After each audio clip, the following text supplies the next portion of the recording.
Hello everyone, welcome to Sri Ram's IS. I hope everybody is doing good. Things are fine at your place. Here in this session we'll discuss these articles that you can see in front of you.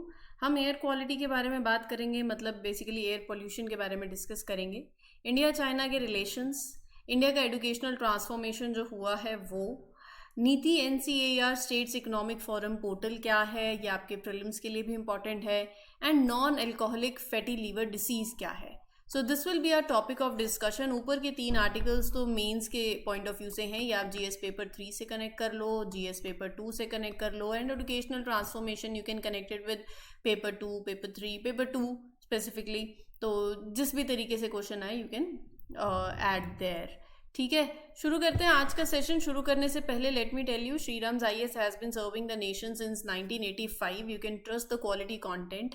Those who are preparing for 2025, we have this UPSC Prelims 2025 की series, जहाँ पर previous year questions cover करवाए जा रहे हैं topic wise. Platform पे available है, free of cost है, आप रेफर कर सकते हो. और अगर आप 2026 के लिए प्रिपेयर कर रहे हो तो भी एक UPSC फाउंडेशन कोर्स है जिसमें फाउंडेशन नींव स्ट्रॉन्ग करेंगे. GS के सेशंस होंगे, CSAT की क्लासेस होंगी, 1-to-1 मेंटरशिप होगी, प्रीवियस ईयर क्वेश्चंस होंगे, everything will be taken care of. ठीक है, so this will be our topic of discussions for today. Now let's start the session. हाँ, अपनी अटेंडेंस ज़रूर मार्क कर देना by liking this lecture, and you have comment section, you can share your feedbacks.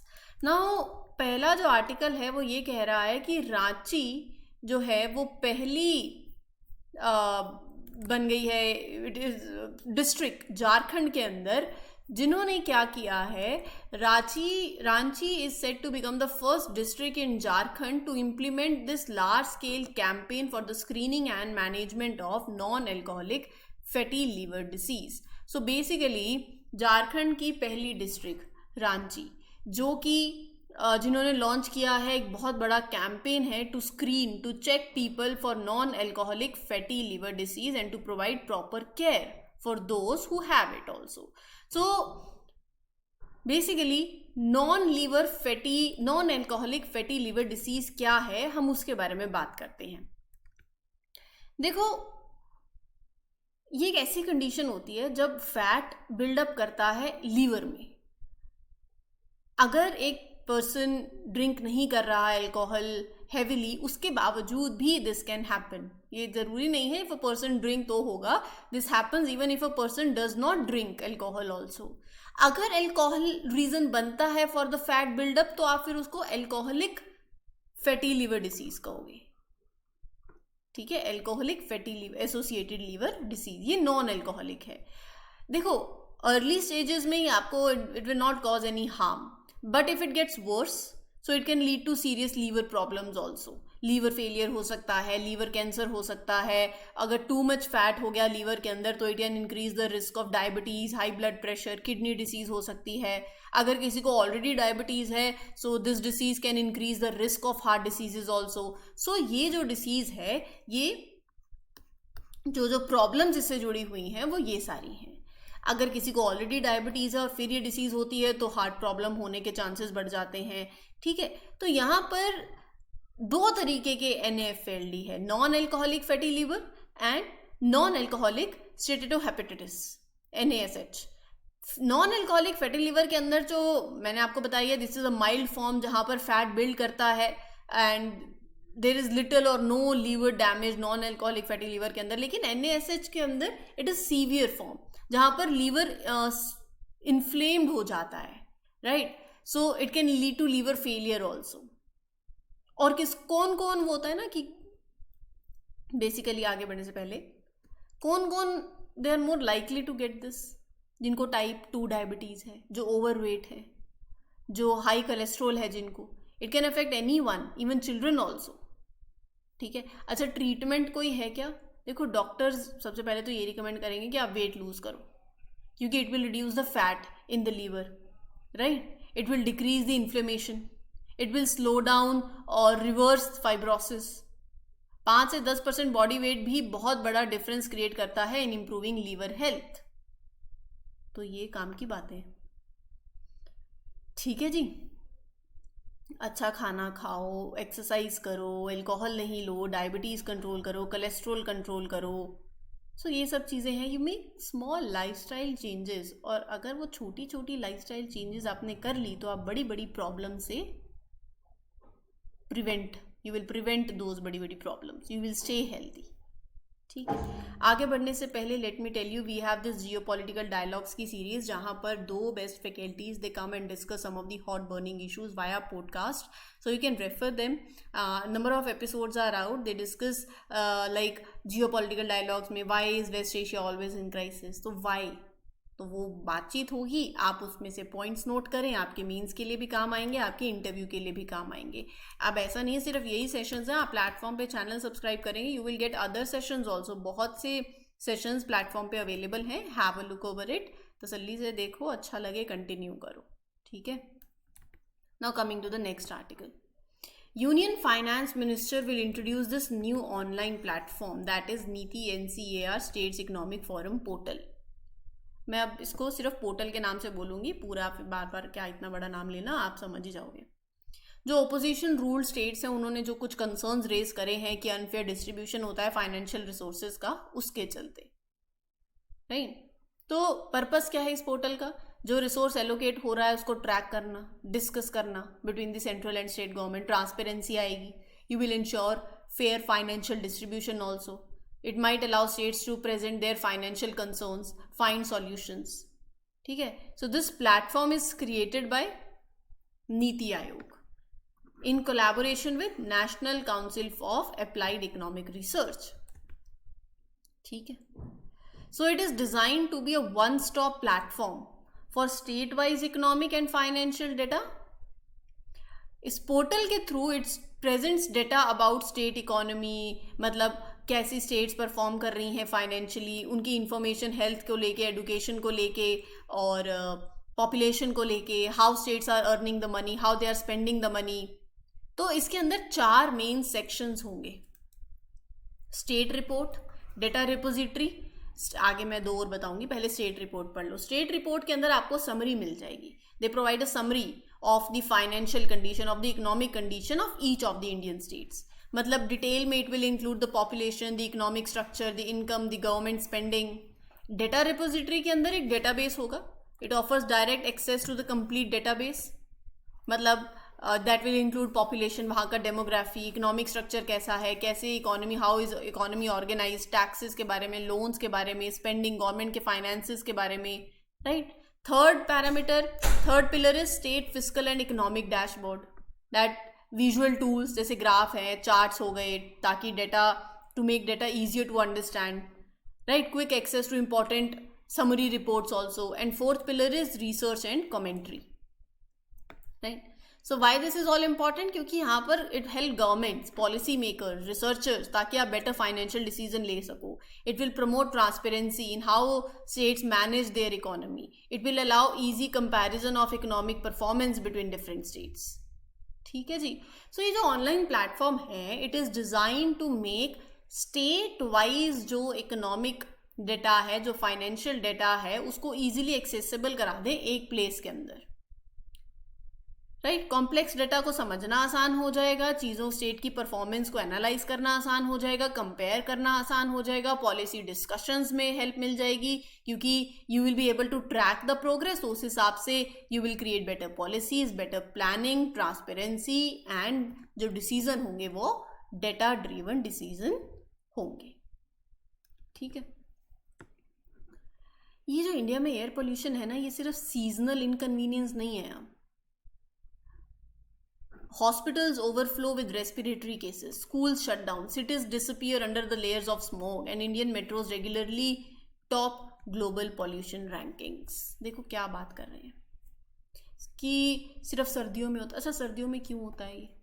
सर्दियों में क्या होता है, अगर आपने ज्योग्राफी पढ़ी हो, स्मोग, जहाँ पर फोग प्लस स्मोक बनता है, से स्मोक बनता है।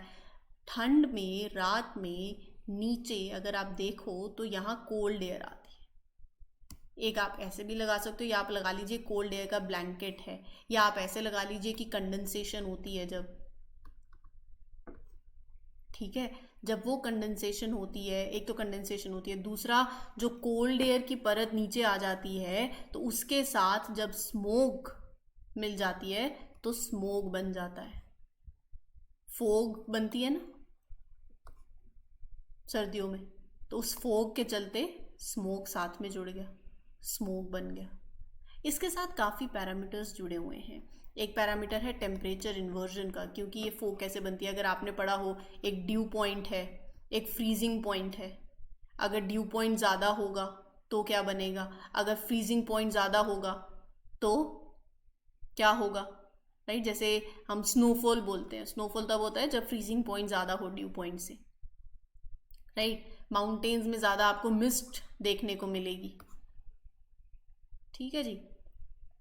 ज्योग्राफी में स्टैटिक का पार्ट है, बहुत सिंपल है, आप रिवाइज करना, पता चल जाएगा। लेकिन अभी का जो आर्टिकल है, कमिंग बैक टू पॉल्यूशन, अब ये सिर्फ विंटर्स की बात नहीं रह गई है। आर्टिकल ये कह रहा है कि एयर पोल्यूशन इंडिया के अंदर एक मेजर हेल्थ इमरजेंसी बन गई है।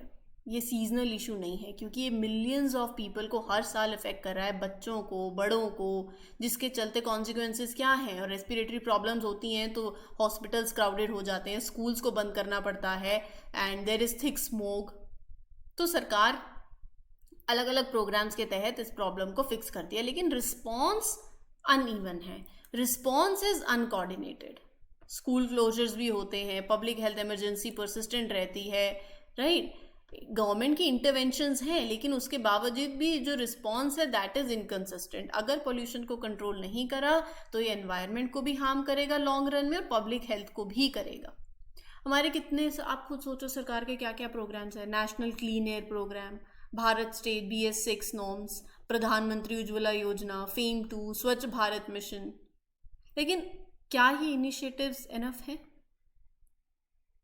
देखो, एनफ तो एक बुक भी अगर आप पढ़ो, लेकिन अच्छे से पढ़ो, बेटर अगर एक प्रोग्राम भी है, अगर वो अच्छे से कोऑर्डिनेटेड है, उसको मॉनिटर किया जा रहा है, वो फुली इफेक्टिव है, तो वो भी इनिशिएटिव भी अपने आप में एनफ है। बट इम्प्लीमेंटेशन अच्छा होना चाहिए, कोऑर्डिनेशन अच्छा होना चाहिए, मैनेजमेंट मॉनिटरिंग अच्छी होनी चाहिए।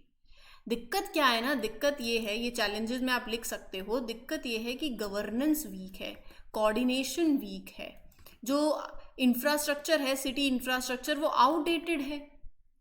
आज भी old transportation, waste management systems पे रिलाई कर रहे हो आप। फैक्ट्रीज और पावर प्लांट्स कितना कंटिन्यू कर रही हैं to burn the coal and other polluting fuels. Local level पे रिसोर्सेज की कमी है, राइट। सो इंडिया का जो गोल है of reducing PM 2.5 by 2026, it is very difficult to achieve जब तक लोकल गवर्नमेंट को सपोर्ट ज़्यादा नहीं मिलता। हमें स्ट्रॉन्ग एनफोर्समेंट, बेटर कोऑर्डिनेशन और फास्ट एक्शन लेने की ज़रूरत है टू विन दिस फाइट। समझ रहे हो बात को? So you have to understand the local pollution sources, कि किस तरीके के व्हीकल्स हैं that are polluting the most, कौन सा फ्यूल वो यूज़ कर रहे हैं, कितने पुराने व्हीकल्स हैं, राइट, कहाँ पर ट्रैफिक कंजेशन ज़्यादा होता है। फेज्ड और डेटा ड्रिवन अप्रोच के थ्रू आप स्टेप बाय स्टेप प्लान कर सकते हो। इंडिया क्लीन एयर पे बहुत कम स्पेंड कर रहा है, जहाँ पर China spends 22 lakh crore, 22 lakh crore over 5 years। उसके कंपैरिजन में हमारी फंडिंग कम है। Pollution level change due to weather. Rain reduces the pollution temporarily. But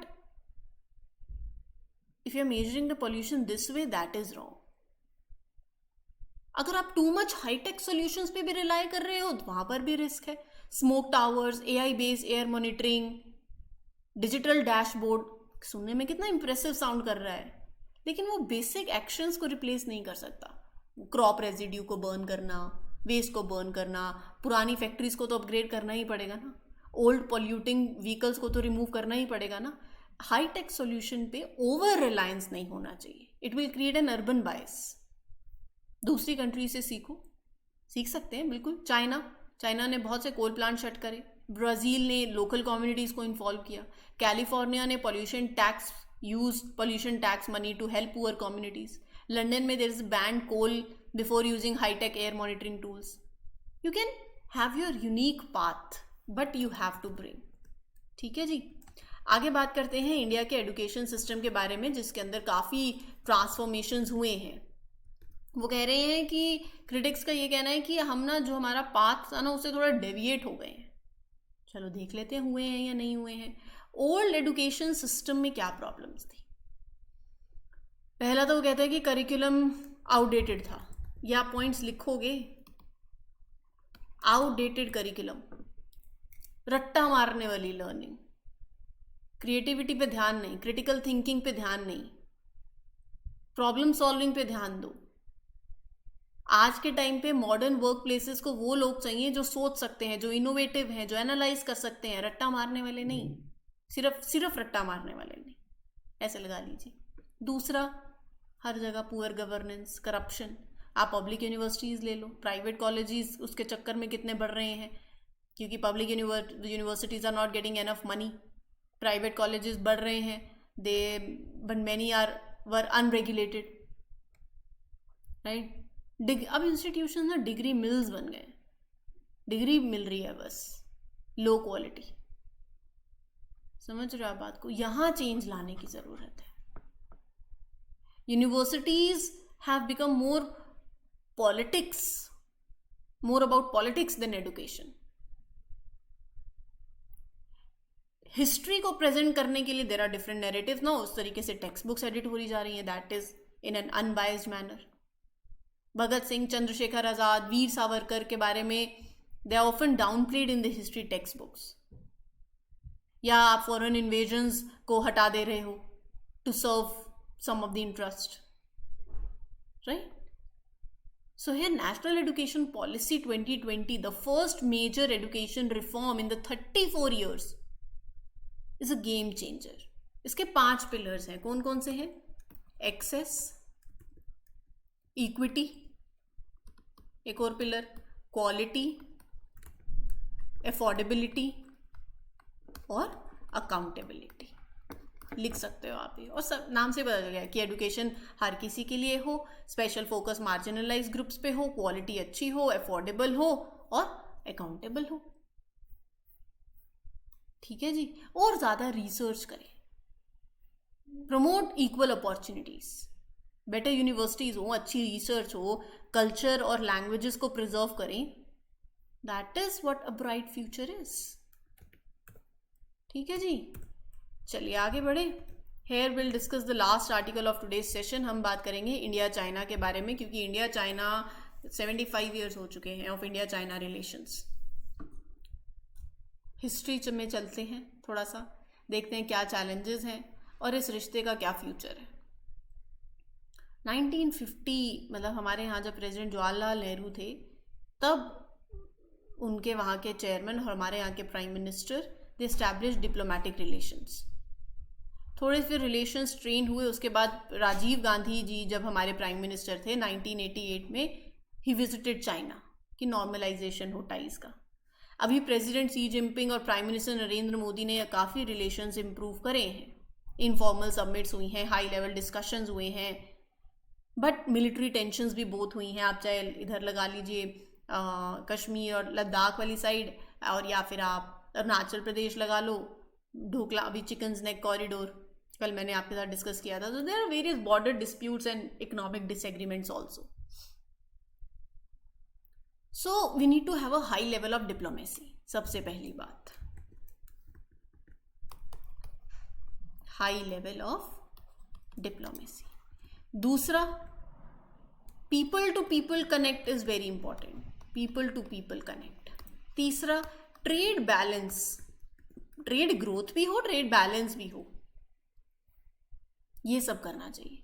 differences होने के बावजूद देखो पड़ोसियों के साथ तो बना के रखनी पड़ेगी, ठीक है कि नहीं।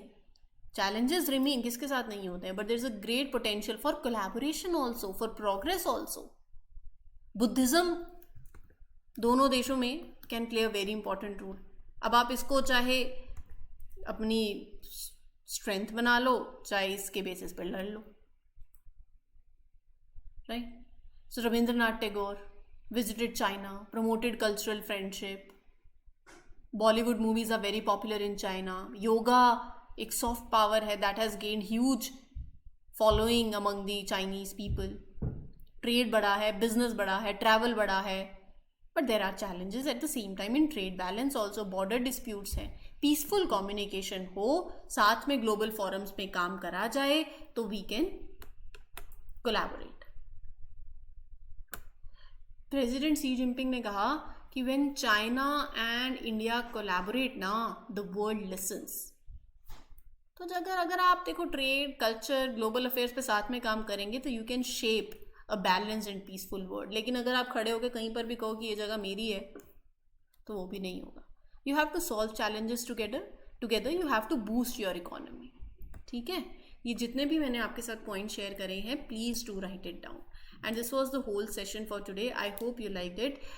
In case you find any doubt, you can connect with me, and you have comment section. For more such videos, do subscribe to the channel. This is your mentor Arzu Kakkar signing off. Happy learning. All the best.